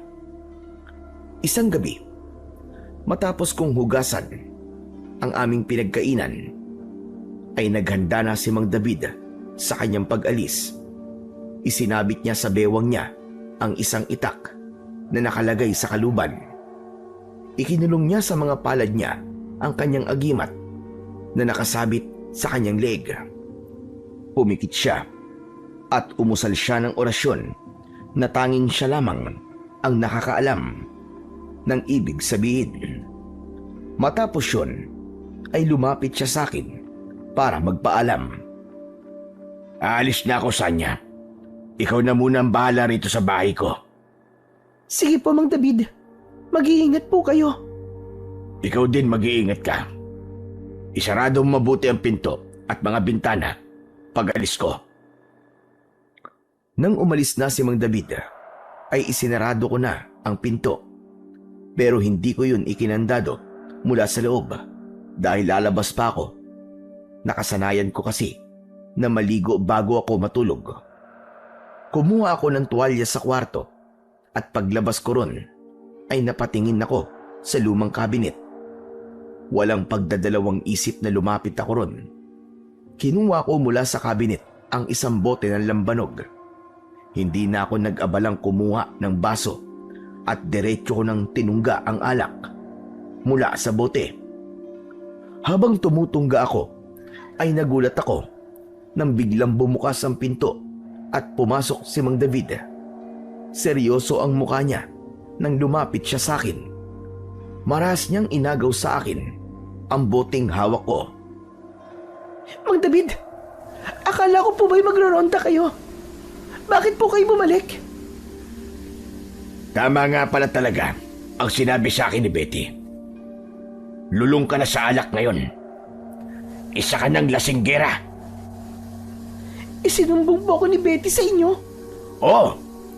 Ang sabi niya, simula nang mamatay ang mag-ama mo, ay palagi ka nang nagiinom. Kaya gumawa talaga ako ng paraan para mahuli kita. Kung totoo nga ang sinabi sa akin ni Betty. Ano nang nangyayari sa iyo, Sanya? Bakit hinayaan mo ang sarili mong malulong sa alak? Hindi agad ako nakasagot. Bagkos ay napayuko ako at hindi ko napigilan ang umiyak. Hiyang-hiya ako kay Mang David dahil inisip ko na baka nagsisisi na siya sa pagtulong na ginawa niya sa akin matapos niyang malaman na hayok ako sa alak. Sagutin mo ang tanong ko, Sanya. Bakit ka naging ganyan? Hindi ba sabi ko sa'yo, ayos lang uminom ng alak, basta alam mo ang limitasyon mo. Pero sa nakita ko kanina, sa paglaklak na ginawa mo sa bote ng lambanog, ay malinaw na hindi mo alam ang iyong limitasyon. Gusto ko na pong tumigil sa pag-inom. Pero nahihirapan po akong gawin, Mang David. Nung namatay po ang asawa at anak ko, ang paglalasing ang naging paraan ko para makalimot. Kahit sandali sa sakit at lungkot na nararamdaman ko. Habang tumatagal, ay palagi nang hinahanap ng dila ko lasa ng alak at yung pakiramdam na para akong manhid. Hindi pwedeng habang buhay kang ganyan. Ikaw din ang mahihirapan kapag hindi ka kumilos o gumawa ng paraan para maalis ang alak sa iyong sistema. Tutulungan kita at gusto ko ay tulungan mo rin ang sarili mo. Napamaang ako nang kunin ni Mang David ang isa pang itak na nasa kusina. Inabot niya yun sa akin at kahit hindi ko alam kung para sa yun, ay tinanggap ko pa rin ang itak. Ano pong gagawin ko sa itak? Simula ngayon, sasama ka na sa akin sa pagtugi sa aswang. Kailangan meron kang pagkakaabalan para malayo ang utak mo sa pag-inom ng alak. Hindi ka titigil sa pagsama sa akin hanggang sa tuluyan ka nang huminto sa iyong pag-inom. Pero Mang David, wala po akong alam sa pakikipaglaban sa mga aswang. Natatakot ka? Bakit wala ka bang tiwala sa akin? Sa tingin mo ba ay pababayaan kita? Pero ayoko pa rin po, Mang David. Pasensya na. Pero babae po ko at hindi ko po gawain ang makipaglaban sa aswang. Kung ano ang kayang gawin ng lalaki, ay kaya rin ng babae. Kailangan mo itong gawin para hindi nakapokus ang utak mo sa alak. Pasensya na, Sanya. Pero kung hindi ka papayag, ay mas makakabuti na umalis ka na sa pamamahay ko. Mang David, wala po ako mapupuntahan kung aalis po ako rito. Isa pa, mas gusto ko po dito sa bahay niyo dahil alam kong ligtas po ako rito. Kaya nga kung gusto mong manatili sa bahay ko, ay sundin mo ang gusto ko. Base sa kwento ni Betty sa akin, ay nahirapan siyang patigilin ka sa bisyo mo. Kaya naisipan kong mas maging mahigpit sa'yo. Huwag mong isipin na ginagawa ko to para parusahan ka. Parang anak na rin ang turing ko sa'yo, Sanya. Kaya wala akong ibang iniisip, kundi ang ikabubuti mo. Kaya magdesisyon ka na ngayon. Aalis ka sa bahay ko o mananatili ka rito at sasamahan mo ko sa pagtugi sa aswang. Alam ko na wala akong ibang dapat piliin kundi ang manatili sa bahay ni Mang David. Kaya yun ang naging desisyon ko. Kahit takot akong samahan si Mang David sa pagtugi sa aswang, ay mas gusto ko namang gawin yon kesa sa maging palaboy ulit ako na hindi alam kung saan magpapalipas ng gabi. Nang gabing yun ay sinamahan ko si Mang David sa pagroronda sa aming baryo. Nang hindi namin natagpuan ang aswang sa mismong baryo, ay sa gubat naman kami sunod na nagpunta. Kulang na nga lang ay humawak ako sa braso ni Mang David dahil sa sobrang takot ko. Pakiramdam ko kasi ng mga sandaling yon ay bigla na lamang susulpot ang aswang at aatakihin kami. Sa awa naman ng Diyos, ligtas kami nang natapos namin ang pagroronda. Madaling araw na nang nakauwi kami at agad kaming natulog para makapagpahinga. Maliwanag na nang nagising ako. Nakahanda na ang almusal, kaya inaya na akong kumain ni Mang David. Pagkaupo ko ay agad kong sinimulan ang pagkain. Kumusta naman ang unang gabi mo sa pagsama sa akin, Hasanya? Yung totoo po, Mang David. Natakot po ako. Hindi po dahil wala po akong tiwala sa inyo. Pero inisip ko po kasi, nakabigla na lang po akong atakihin ng aswang gaya po nung gabi na nakita niyo po ako sa gubat. Bukod sa pagiging hayok mo pala sa alak, ayan din ang dapat na maalis sa'yo. Kailangan mawala ang takot mo sa aswang. Hindi ka magiging isang manunugis kung takot ka sa numero 1 mong kalaban. Ano po? Ako, Mang David? Magiging manunugis? Hindi po ba ang usapan lang natin ay sasamahan ko lang po kayo tuwing gabi? Wala naman po sa usapan natin na magiging manunugis po ako, di ba? Naisip ko kasi, nasanayin ka para maging isa kang manunugis. Ikaw ang napili kong susunod na tagapagtanggol ng baryong ito laban sa mga aswang. Ano? Nagbibiro lang po kayo, di ba? Paano naman po ako magiging isang manunugis? Kababae ko pong tao. May mangilan-ngilan na babaeng manunugis. Hindi nga lang sila masyadong kilala dahil mas marami ang lalaking manunugis. Pero wag mong isipin na dahil babae ka ay hindi ka na pwedeng makipaglaban. Kaya mo, Sanya. Magtiwala ka sa sarili mo, gaya ng pagtitiwala ko sa'yo. Hindi ko po alam, Mang David, kung papayag po ba ako sa sinasabi niyo sa akin. Ipapaalala ko lang sa'yo na pinatay ng aswang ang asawa at anak mo. Hindi ko sinasabi na dapat kang maging manunugis para magiganti. Alam kong alam mo ang pakiramdam ng mawalan ng mahal sa buhay nang dahil sa aswang. Alam mo kung gaano yung kasakit. Hahayaan mo bang maramdaman ng ibang tao ang sakit na nararamdaman mo ngayon? Natigilan ako sa sinabing yun ni Mang David. Napagtanto ko na tama siya.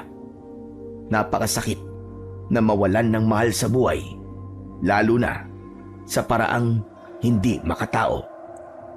Masakit na makita ang mga taong mahal mo na walang buhay, puno ng sugat at halos maligo sa sarili nilang dugo. Matapos kong makapag-isip, ay matiim akong tumingin kay Mang David. Sige po. Pumapayag na po ako sa gusto niyo, Mang David. Payag na po ako. Nasanayin niyo po ako hanggang sa maging isa akong manunugis. Gagawin ko po ito para sa mag-ama ko. Baka ito na lang po talaga ang paraan para makausad po ako. Kapag siguro nagawa kong patayin ng aswang na pumatay sa asawa at anak ko, ay saka ko lang matatanggap ang pagkawala nila sa buhay ko. Natutuwa ako sa desisyon mong yan, Sanya. Ngayon pa lang ay sasabihin ko na sa'yo na hindi magiging madali ang pagdadaanan mo. Pero sigurado ako na darating ang panahon na pasasalamatan mo rin ako. At tandaan mo, papatayin mo ang aswang na pumatay sa asawa at anak mo, hindi para sa pag-iiganti, kundi para maibigay ang hustisyang nararapat para sa kanila at para hindi na rin madagdagan pa ang mga taong makakaranas ng sakit na pinagdadaanan mo ngayon? Ang totoo niyan ay hindi ako sigurado sa pagpayag ko na sanayin ako ni Mang David para maging isang manunugis. Unang-una ay isa akong babae. Hindi ako sigurado kung magtitiwala ba ang mga tao sa aking kakayahan. Pero gusto ko na rin na mawala ang pagkalulong ko sa alak. Naisip ko na baka kung magpupokus ako sa pagsasanay at pagtugis sa aswang ay tuluyan ng mawawala sa sistema ko ang pag-inom. Nang araw na yon, bilang kasama sa aking paghahanda para maging isang ganap na manunugis, ay kinailangan kong bitiwan ng pansamantala ang ilang bagay na alam kong magiging hadlang para sa aking pagsasanay. Nagpunta ako sa salon ni Betty at naabutan ko siyang nagwawalis ng nagkalat na buhok sa sahig. Humarap sa akin si Betty at pabiro siyang pumamewang. Ay, salamat naman at nandito ka na, friend. Akala ko hindi ka napapasok sa work eh. O ano, pwede bang ikaw na munang tumapos itong pagwawalis? Linisan ko pa kasi yung mga ginamit ko sa panggugupit kanina kay Aling Claring. Alam mo naman yun, di ba? Marami yung kuto. Aba, baka mahawa pa ang mga susunod kong gugupitan sa mga alaga sa ulo niya. Betty, sandali. Nagpunta ako rito hindi para magtrabaho. May kailangan kasi akong sabihin sa'yo. Wait lang. Teka. Tama ba naririnig ko? Hindi ka na magtatrabaho dito sa salon ko? Aba, why naman? Nahihirapan ka na ba sa work mo rito? Feeling mo ba inaalipin kita rito? Hindi naman sa ganun, Betty. Ang totoo nga niyan napakadali lang ng trabaho ang pinapagawa mo sa akin. Walang duda na napakaganda ng pagtrato mo sa akin. May isang bagay kasi ako na dapat kong pagtuunan ng pansin sa ngayon. Aba, ano na naman yan? Baka naman pagtutuunan mo lalo ng pansin ang pagiging lasinggera mo, ha? Nako, friend, magtigil ka. Huwag ka mag-alala, Betty. Kasi itong gagawin ko ay maaaring maging daan para tuluyan na akong huminto sa pag-inom ng alak.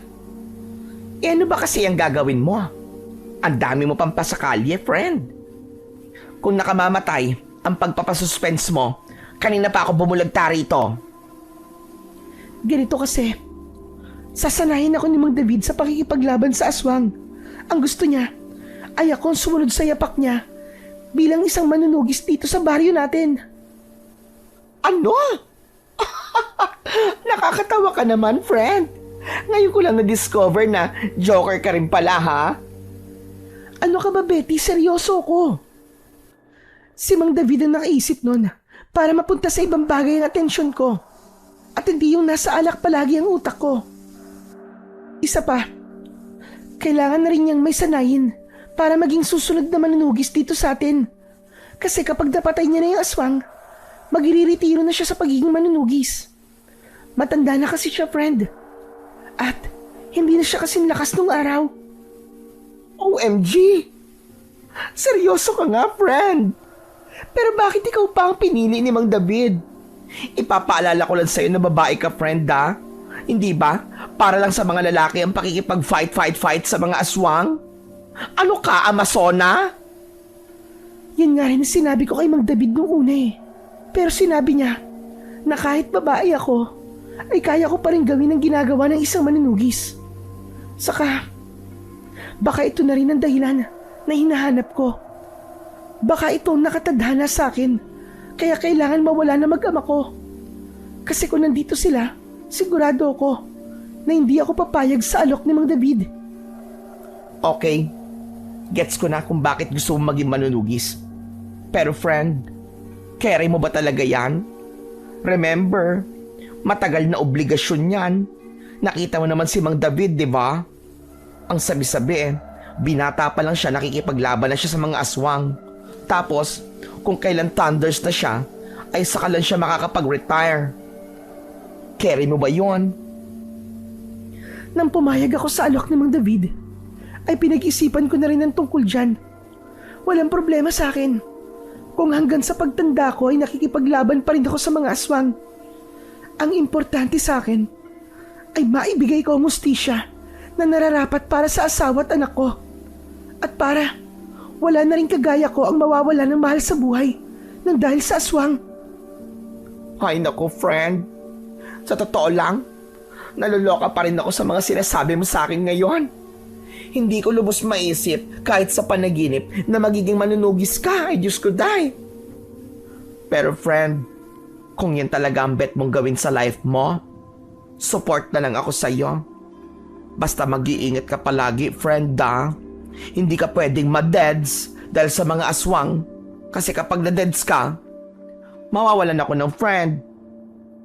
Maraming salamat, Betty. Yun lang naman ang gusto kong marinig mula sa'yo. Napakalaking bagay na sa akin na alam kong suportado mo ko. Nakangiting tinapik ni Betty ang braso ko hanggang sa mahigpit niya akong niyakap. Nang sandaling yon, mas lalong naging buo ang loob ko na maging isang manunugis dahil ramdam ko na nakasuporta sa akin ang nag-iisa kong kaibigan.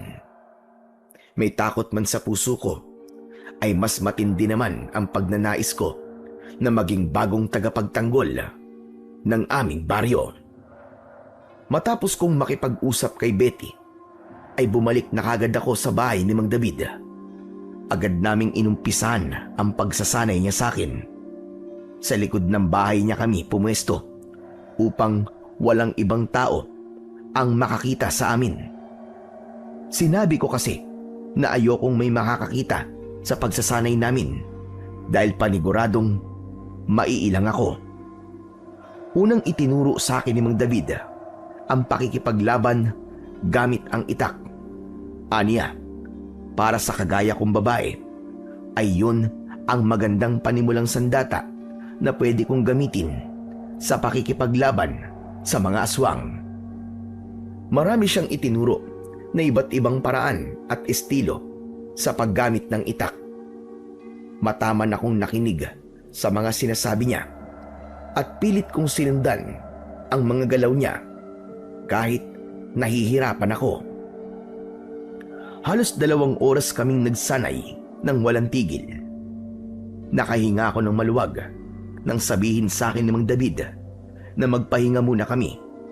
Aniya, ay kukuha lang siya ng pagkain ko para mabilis akong makabawi ng lakas.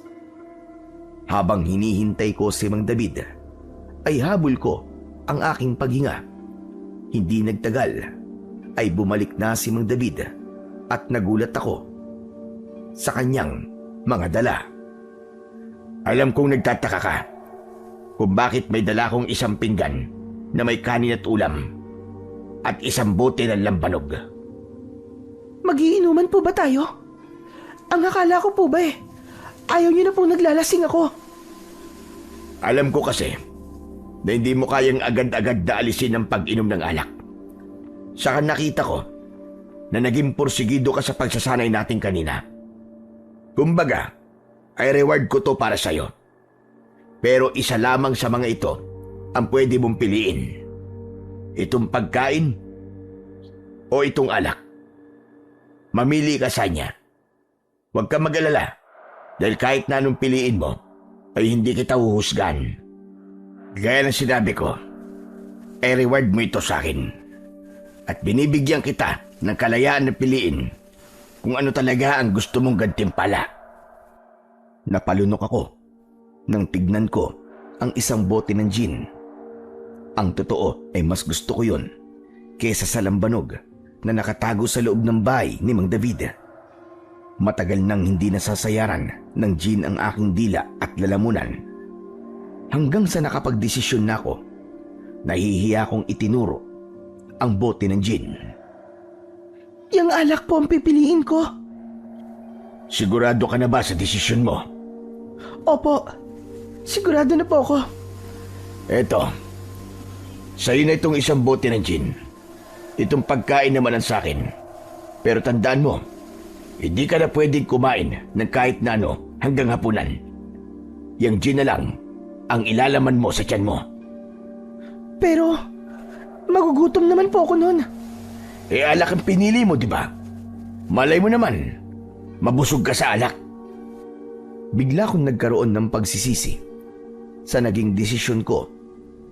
Kung alam ko lang sana na hindi ako papayagan ni Mang David na kumain ng kahit na ano sa buong maghapon, ay yung kanin at ulam na lamang ang pinili ko. Pero wala na akong nagawa kundi ang panindigan ang desisyon ko. Kinuha ko mula kay Mang David ang isang bote ng gin at wala pang 5 minuto ay nagawa ko nang ubusin yun. Pagkatapos kumain ni Mang David ay nagpahinga lang kami ng sandali at muli naming itinuloy ang aming pagsasanay. Nahirapan akong sundin ang mga sinasabi niya dahil sa epekto ng alak sa akin. Maraming beses akong muntik matumba nang dahil sa pagkalasing. Kahit anong pilit kong mag-concentrate sa aming pagsasanay ay hindi ko nagawa dahil umiikot na ang aking paningin. Sa mga sumunod na araw ay palagi akong pinapapili ni Mang David kung pagkain at alak. Dahil sa nahihirapan pa akong tumanggi sa alak, ay yun ang palagi kong pinipili. Natutuwa ako kapag nakakainom ako ng alak, pero agad din akong nagsisisi kapag nagsasanay na kami na lasing ako dahil hindi ko nagagawa ng tama ang mga sinasabi ni Mang David. May mga pagkakataon din na natutumba na ako nang dahil sa pagkalasing. Mabilis din akong manghina dahil tanging alak lamang ang laman ng sikmura ko sa maghapon namin na pagsasanay. Hanggang sa napagtanto ko na ang gustong iparating sa akin ni Mang David kung bakit pinapapili niya ako kung alak o pagkain ba. Kaya naman, nang putulin ni Mang David ang pagsasanay namin dahil oras na ng pananghalian, ay iba ang pinili ko. Mamili ka na ulit, Sanya. Itong pagkain o itong paborito mong gin? Mang David, yung pagkain po ang pipiliin ko. Aba, nakakagulat naman ang pinili mo. Pagkain. Alam ko na po kasi ang gusto niyo pong iparating sa akin. Kung palagi ko pong pipiliin ang alak, ay hindi po ako makakapag-focus sa pagsasanay natin. Sayang lang po ang oras na ginugugol natin sa pagsasanay kung lango po ako palagi sa alak kasi wala po ako matututunan. Hindi po kasi gumagana na maayos ang utak at katawan ko kapag lasing ako. Pero kung yung pagkain po ang pipiliin ko, magkakaroon po ako ng sapat na enerhiya at lakas sa pagsasanay natin. Mas matatandaan ko po ang mga tinuturo niyo sa akin kung may laman po na pagkain ng tiyan ko. Magaling, Sanya. Salamat at nakuha mo na rin ang gusto ko mapagtanto mo. Siguro naman, simula ngayon, ay hindi mo na pipiliin pa ang alak. Tama ba ako? Hindi niyo na po kailangan akong papiliin dahil napagtanto ko rin na walang maitutulong ang alak sa ginagawa po natin. Ayoko pong masayang ang oras natin dalawa kung palagi po akong lasing sa tuwing nagsasanay po tayo. Simula noon ay ipinangako ko sa akin sarili na kahit kailan ay hindi na ako titikim ng alak dahil hindi ko makakamit ang kagustuhan kong maging isang manunugis kung hindi ko aalisin ang alak sa aking sistema. Mas nag-focus ako sa pagsasanay namin ni Mang David. 2 araw pa lang simula nang huminto ako sa pag-inom ay napansin ko na kagad na naging mabilis na ang aking paggalaw. Madali ko ring nakuha ang mga itinuturo sa akin ni Mang David. Mas naging alerto ko sa tuwing naglalaban kami ni Mang David at mas lumakas ang aking katawan. May mga araw din na kahit wala si Mang David ay nagsasanay ako ng mag-isa. Naging matindi ang pagpupursigi ko na maging kagaya ni Mang David Hindi na lang para sa aking mag-ama, kundi para sa aming baryo. Isang umaga, habang abala ko sa pagsasanay, ay hindi ko namalayan na papalapit pala sa akin si Betty. Pagharap ko ay nahampas ko siya sa braso ng hawak kong kawayan. Aray ko naman! Aray ko, friend! Ano ka ba? Bakit mo naman ako hinampas? Pambihira ka! Mukha na ba akong aswang? Ang ganda-ganda ko kaya. Sorry.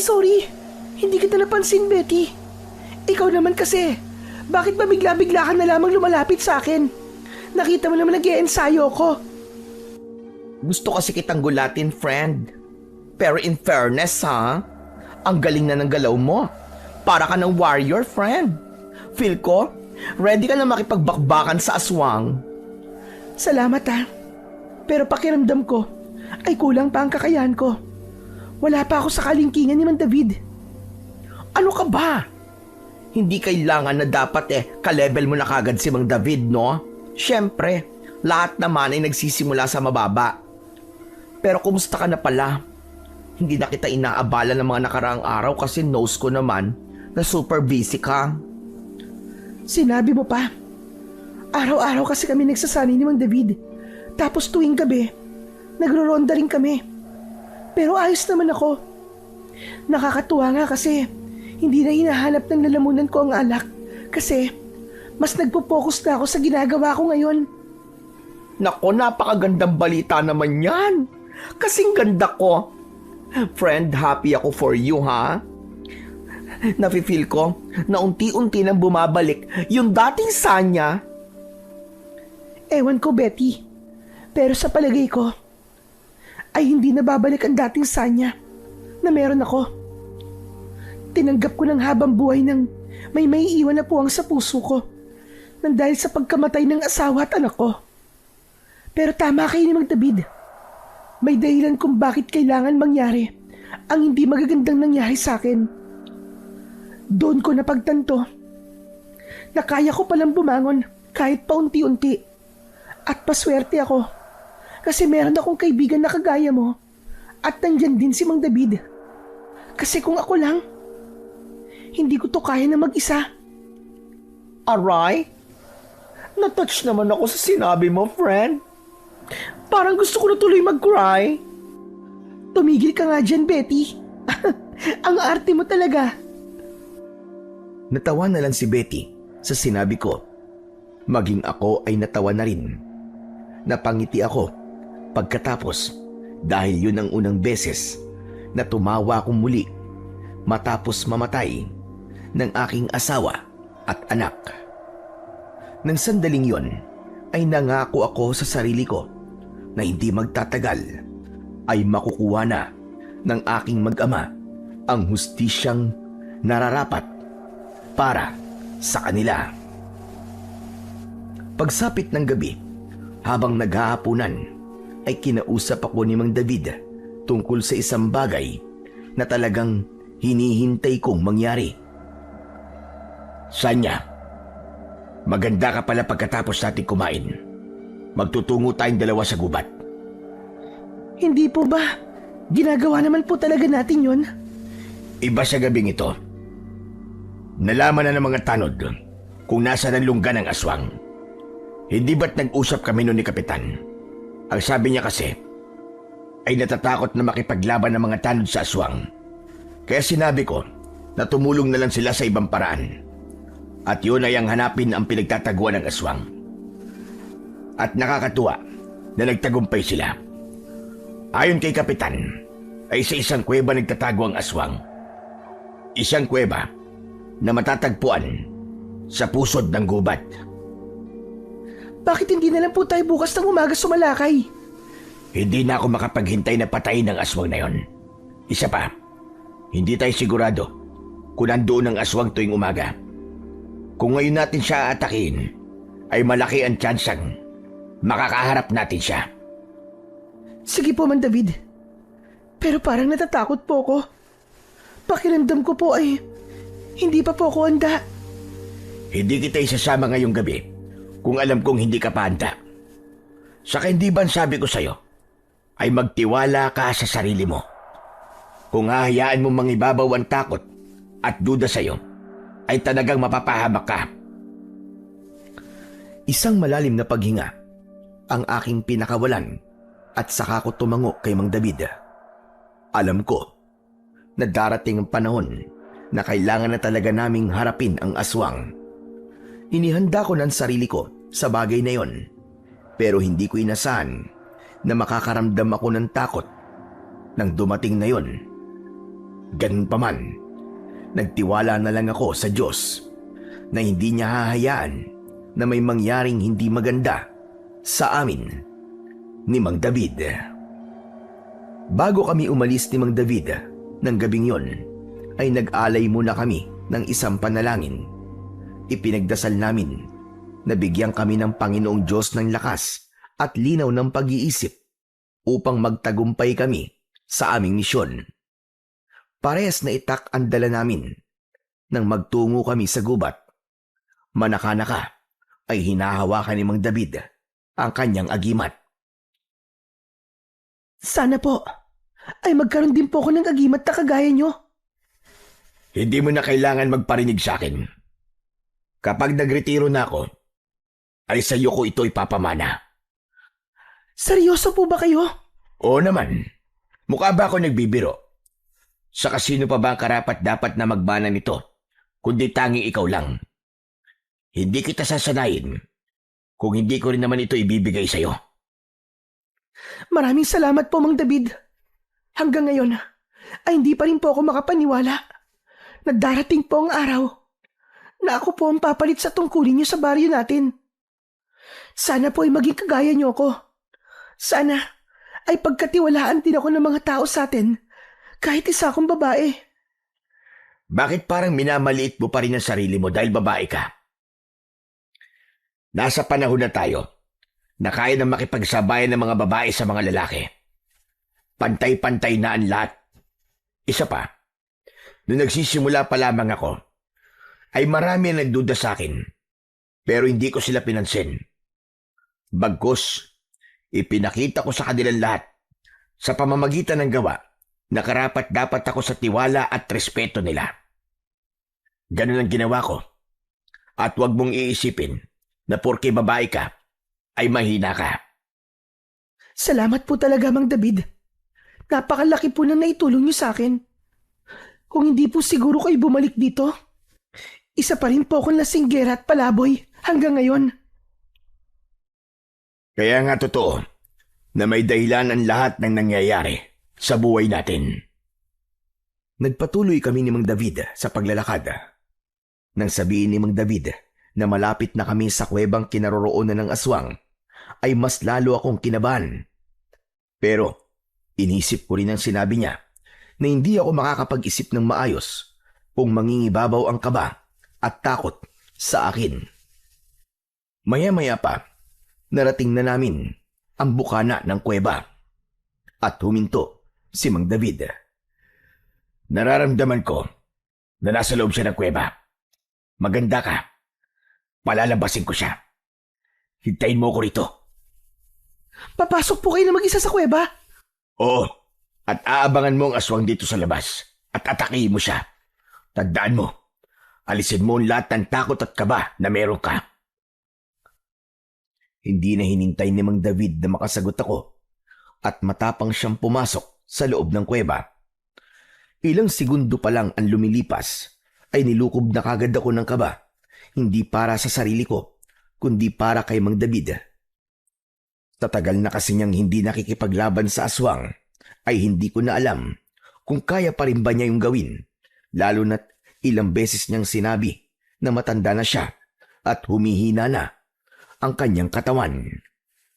Maya-maya pa, nakarinig ako ng malalakas na yabag ng paa na papalabas ng kuweba.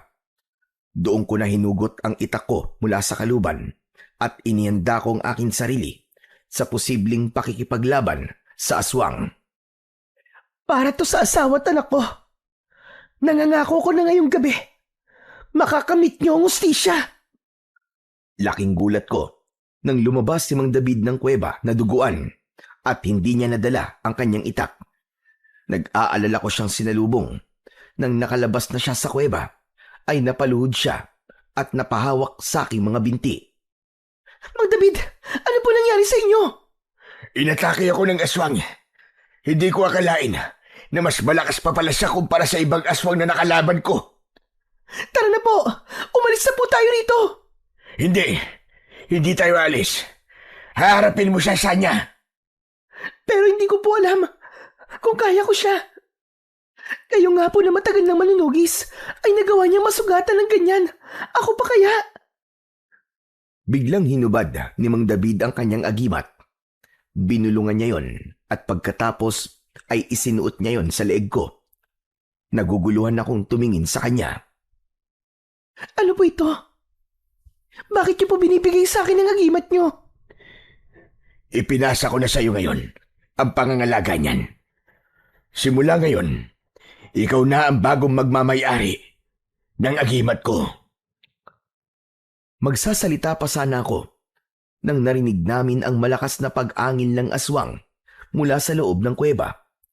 Nanlaki ang mga mata ko nang makita ko ang mabilis na pagtakbo ng aswang palapit sa amin. Naramdaman ko ang bagyang pag-init ng agimat na nakasabit sa akin leeg. Tila may kung anong napakalakas na enerhiya ang gumapang sa aking katawan.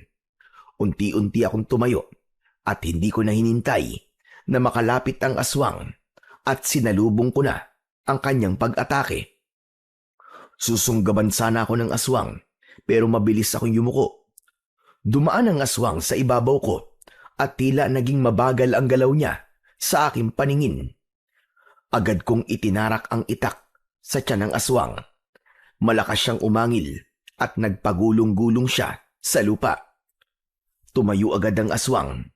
Nakabuka ang mga kamay niya na may matutulis na mga kuko.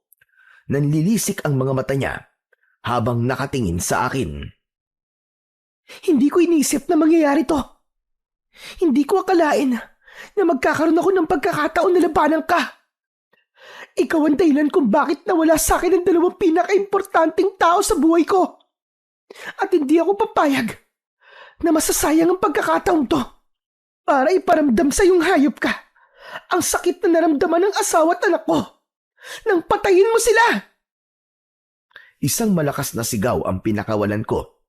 Walang ibang nasa isip ko nun, kundi ang patayin ang aswang. Nang magsalubong kami ng aswang, ay nagawa niya akong kalmutin, pero hindi yun naging hadlang para panghinaan ako ng loob. Bagkus, ang sugat na yon ang tila naging mitya para mas lalong maglagablab ang aking tapang. Mabilis akong pumunta sa likod ng aswang at tinaga ko ang batok niya. Sa lakas ng pagkakataga ko, ay halos humiwalay na ang ulo niya sa kanyang katawan. Wala ng buhay na bumagsak sa lupa ang aswang. Habol ko ang aking paghinga. Tumingala ako sa kalangitan habang walang patid ang aking pagluwa. Unti-unting gumaan ang aking dibdib dahil alam ko na nakamit na ng aking asawa at anak ang hustisya na nararapat para sa kanila. Matapos yun, dinala ko at ng ilang mga tao sa baryo namin sa ospital si Mang David. Ilang araw lang ang lumipas ay nakarecover na kagad siya. Isang umaga, dinalaw ko si Mang David at nagpasalamat ako sa kanya sa lahat ng tulong na nagawa niya para sa akin. Mamaya pala'y lalabas na ako dito sa ospital. Susunduin na ako ng mga anak ko. Babalik na ako sa Maynila. Paano ba yan? Simula ngayon, ikaw na ang opisyal na manunugi sa ating baryo. Maraming salamat po. Salamat kasi hindi niyo po ako sinukuan. Salamat kasi inalis niyo ako sa pinakamadilim na bahagi ng buhay ko. Walang anuman, Sanya. Kilala kasi kita. Alam ko na mabuti ang iyong kalooban at karapat dapat kang tulungan. Basta ipangako mo sa akin na huwag ka na ulit magpapakalango sa alak. Pwede ka namang uminom, pero minsan lang at pakonti-konti. Nako, kahit minsan at kaunti lang, ay hindi na po ako titikim ng alak. Natawa si Mang David sa sinabi ko na yon. Bilang pasasalamat ay mahigpit ko siyang niyakap. Malungkot ako na aalis na siya, pero masaya rin ako sa mga aral na iiwanan niya sa akin. At matapos ng lahat ng nangyari sa buhay ko, ay nalaman ko na ang pagbagsak ay hindi katapusan, kundi isang pagkakataon para bumangon at maging mas matatag. Sa kaibuturan ng aking puso, ay alam ko na hindi ko pa rin lubusang nauunawaan kung bakit kailangang kunin kagad sa akin ng Diyos ang aking asawa at anak. May mga gabing nagtataka pa rin ako at nagtatanong, pero sigurado ko na ang pangyayaring yon ang siyang nagdala sa akin sa bago kong layunin at tungkulin sa buhay bilang bagong tagapagtanggol ng aming baryo mula sa banta ng kasamaan.